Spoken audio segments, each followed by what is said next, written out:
BCS কর্মকর্তাদের এই যে বিভাগীয় পরীক্ষার প্রশ্নের আলোকে যে সমস্ত টিকাসমূহের মধ্যে রয়েছে তার মধ্যে একটা আছে সাংবিধানিক পদসমূহ।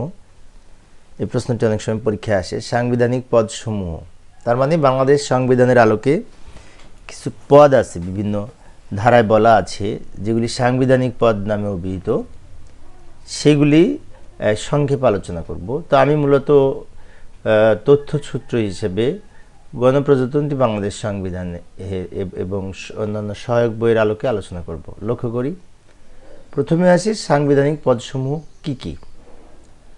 গণপ্রজাতন্ত্রী বাংলাদেশের যে সংবিধান রয়েছে বিভিন্ন অনুচ্ছেদে এই সাংবিধানিক পদ সম্পর্কে বর্ণিত হয়েছে। যেমন সাংবিধানিক পদসমূহ হল রাষ্ট্রপতি। রাষ্ট্রপতি একটি সাংবিধানিক পদ, যেটি 48 নং অনুচ্ছেদে বলা আছে। 48 নং অনুচ্ছেদে রাষ্ট্রপতি নির্বাচন এবং রাষ্ট্রপতি বিশেষ করে বিভিন্ন বিষয় সম্পর্কে বলা আছে। এছাড়াও প্রধানমন্ত্রী, মন্ত্রী, প্রতিমন্ত্রী, উপমন্ত্রী এই পদগুলি কিন্তু সাংবিধানিক পদ, যেটি 56 নং অনুচ্ছেদে বলা আছে। আমি আবারও বলছি, লক্ষ্য করি, প্রধানমন্ত্রী, মন্ত্রী, প্রতিমন্ত্রী, উপমন্ত্রী এই পদগুলিও কিন্তু সাংবিধানিক, যেটি 56 নং অনুচ্ছেদে বলা আছে। অ্যাটর্নি জেনারেল এটাও একটি সাংবিধানিক পদ, যেটি 64 নং অনুচ্ছেদে বলা আছে। স্পিকার এবং ডেপুটি স্পিকার এই দুটো পদও সাংবিধানিক পদ, যেটি 74 নং অনুচ্ছেদে বলা আছে, তাই না? এরপরে আসি ন্যায়পাল, 77 নং অনুচ্ছেদে বলা আছে। ন্যায়পালও কিন্তু একটি সাংবিধানিক পদ। ন্যায়পাল সম্পর্কে 77 নং অনুচ্ছেদে বলা আছে। ইতিপূর্বে আমি ন্যায়পাল সম্পর্কে আলোচনা করেছি সংক্ষিপ্ত টিকাতে। ন্যায়পাল হচ্ছে অনেকটা সরকার এবং জনগণের মাঝখানে কোনো বিষয়, বিশেষ করে অনুসন্ধানমূলক কাজের ক্ষেত্রে রেফারি হিসেবে দায়িত্ব পালন করে ন্যায়পাল, তাই না? তো ন্যায়পাল সম্পর্কে আরও প্রয়োজনে আলোচনা করব বিস্তারিত। এছাড়াও প্রধান বিচারপতি এবং অন্যান্য বিচারপতি এই পদগুলিও কিন্তু সাংবিধানিক পদ, যেটি 95 নং অনুচ্ছেদে বলা আছে।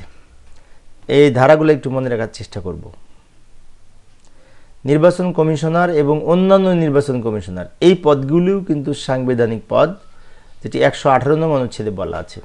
118 নং। তারপরে মহা হিসাব নিরীক্ষক ও নিয়ন্ত্রক, আমি আবার বলছি, লক্ষ্য করি, এই মহা হিসাব নিরীক্ষক ও নিয়ন্ত্রক এই পদটাও কিন্তু সাংবিধানিক পদ। এছাড়াও সরকারি কর্ম কমিশনের চেয়ারম্যান ও অন্যান্য মেম্বারগণ সম্পর্কে বলা হয়েছে 138 নং অনুচ্ছেদে, এটাও কিন্তু সাংবিধানিক পদ। তো বিষয়গুলি আমি আরেকবার বলছি, লক্ষ্য করি। রাষ্ট্রপতি 48 ধারায় বলা আছে। প্রধানমন্ত্রী, মন্ত্রী, প্রতিমন্ত্রী, উপমন্ত্রী 56 অনুচ্ছেদে বলা আছে। অ্যাটর্নি জেনারেল 64 অনুচ্ছেদ। স্পিকার ও ডেপুটি স্পিকার 74 অনুচ্ছেদ। ন্যায়পাল 77। প্রধান বিচারপতি, অন্যান্য বিচারপতি 95 নং অনুচ্ছেদ।